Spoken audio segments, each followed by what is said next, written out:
হেমন্ত পেরিয়ে শীতের আমেজ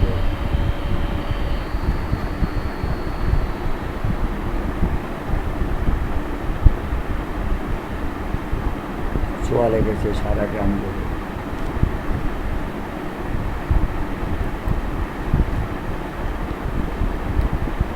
সন্ধ্যা ঘনিয়ে এলেই কুয়াশার আলিঙ্গনে সারা গ্রাম্য এলাকাটা ঢাকা পড়ে যায়। গভীর রাতে শিয়াল মামার বাবুর শব্দে আলোকিত হয় ছিনিয়ে থাকা সব অজে দাঁড়ানো পেঁচা পাখির শব্দ জেনে ঝিঝি পোকা ভিজিয়ে নিচে আওয়াজ জোনাকি পোকার উড়ো উড়ো আলো আর ডাউকে ডাকে মধ্যরাতে সীমান্তকারী ভাবের সঙ্গে এ প্রত্যন্ত অঞ্চলে কি যেন এক ব্রিটিশ সঞ্চার করে দেয়। কাক ডাকা বলে জ্বালালি কবুতরের কপট কপের শব্দে যখন সকাল দিন থাকে তখন জানা ফুললি বন শহরের শীতল বাতাসে সারা দেহ মনে কি যেন এক স্বর্গীয় শীতল পরশ ঢেকে দেয় প্রমুখের জন্য। হজরের নামাজ সেরে সোহাগের মা উনুনে চা ভাজি আর রুটি করে সকালের নাস্তা বানিয়ে পরিবেশন ব্যস্ত। সেই মধ্যে সবাই বড় নাগার শব্দ শুনতে পায়। সোহাগের বাবার অনুসার শান্ত গ্রন্থে তিনি প্রশ্ন করেন,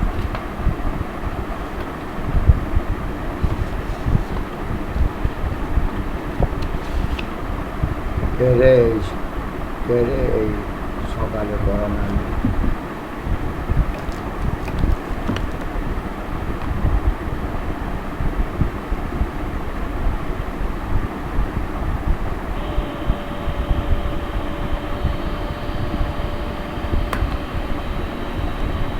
পেরে শ্বাস সকালে পড়া নাড়ল অপার শফি সুশব্দ বেজে আসে।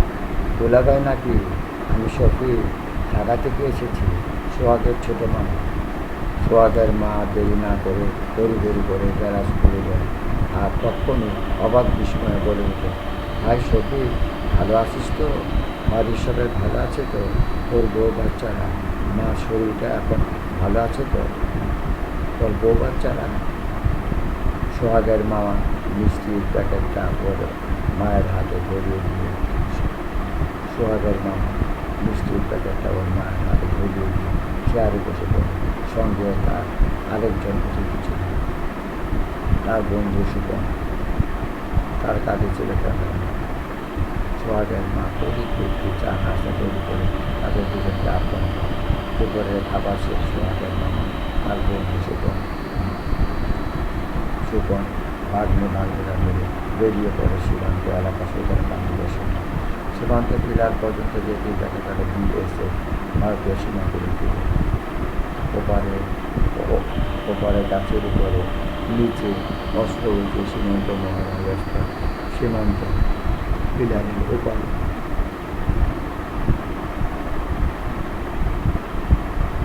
সীমান্ত পিলারের ওপারে ভারত। বেশি দূর না গিয়ে সবুজ গাছের গোড়ায় টিয়া পাখি উড়ে লুকোচুরি খেলা, নীল আকাশে একজন তুরন্ত বালি হাঁস আর সাদা বক পাখি উড়ে যাওয়া দেখতে দেখতে মামা ভাগ্নেরা এসে পুকুর কাছে কাছে সবুজ ঘাসে গালিচায় বসে পড়ে। সোহাগের মামা শফিক সাহেবের বন্ধুদের ক্যামেরা তাক করে সবার ছবি তুলে দেয়। সোহাগ সবুজ ঘাসের গালিচায় গা ভাসিয়ে শুয়ে পড়ে মাথায় হাত রেখে ফুল মৃগঙ্গিরা ছবি তোলে। আরও একদিন মামা ভাগ্নে সবাই মিলে সীমান্ত পারে টিয়া কাকা কবুতর আর বুলবুলি ঠিক শব্দ রাখা সৌজা বড় দিনকে ছায়া নিচ্ছে এইভাবে অথবা পিকনিকের আয়োজন করে আনন্দ কমানো হতে পারে। মামার এবার যাবার পালা। বোন ভাগ্নে বন্ধুদের সাথে সুখের গরম গোলানো সময় কাটে।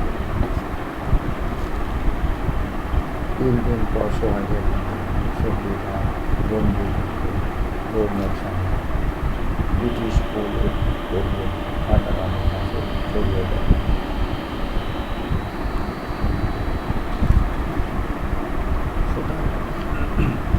সোদারকান্দি ফাঁড়ির কাছাকাছি এই বাস স্টপেজ। এখানটায় শুধু যাত্রী আনা নেওয়া হতো না। এসব বাসে চোরাই মালামালও ওঠানামা হতো। বলতে গেলে ভারত বাংলাদেশ সীমান্তবর্তী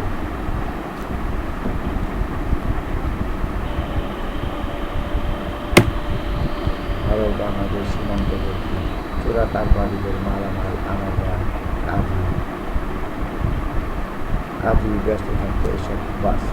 ভারতীয় কোনো চোরাকারবারি এদেশে ভারতীয় শাড়ি, কাপড়, অন্যান্য পণ্য চোরাই করত এদেশে আনলেই অবশ্যই সীমান্ত পদার্থ চেকপোস্টের ছাড় করলে তবেই প্রবেশাধিকার করতে হবে। তবে তার জন্য কঠোর অবশ্যই চেকপোস্ট ইনচার্জ রৌনক সাহেবকে দিতে হতো। এমনই একজন কাপড় ব্যবসায়ী ভারতীয় চোরাকারবারির মাধ্যমে রৌনক সাহেব তার ছেলে মেয়েদের জন্য মখমলের ধান কাপড়ের শাড়ি আনা, যা রৌনক সাহেবের প্রথম হিসেবে পেয়ে যান। চোরাকারবারিদের আনাগোনা সীমান্ত পাড়া দিতে দিতে একদিন হাঁপিয়ে ওঠে রৌনক সাহেব। এছাড়া এই প্রত্যন্ত অঞ্চলে ছেলে মেয়েদের পড়াশোনার ব্যাঘাত ঘটছে। স্কুল কলেজের অতগুলো যাও আছে তা আবার বহুদূরে। ছেলে মেয়েদের পড়াশোনার এসব অসুবিধার কথা জানিয়ে উপর মহলে বদলির জন্য দরখাস্ত করে। বদলির দরখাস্ত কার্যকরী হয়। রৌনক সাহেব সদর থানা মহকুমা শহরে বন্ধুদের খুশি মনে পরিবার পরিজন নিয়ে সুতারকান্দি চেকপোস্ট অঞ্চল ত্যাগ করেন। তার পুত্রী ছেলে সহ তার ভাবুক মনে উঠোরে এক উৎসব।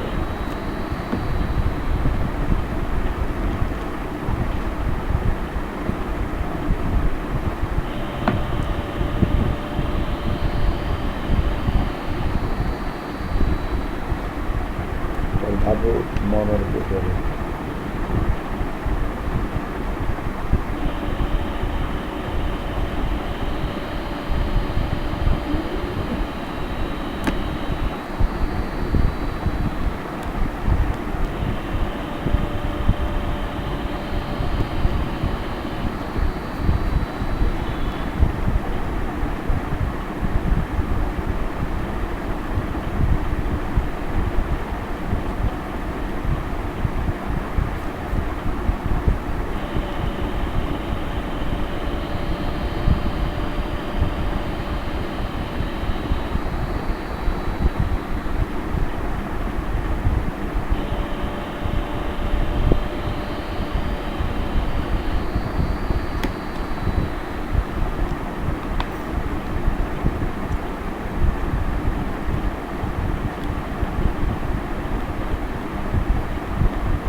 ভাবুক মনের ভিতরে এক দুটো ছবিতে নীল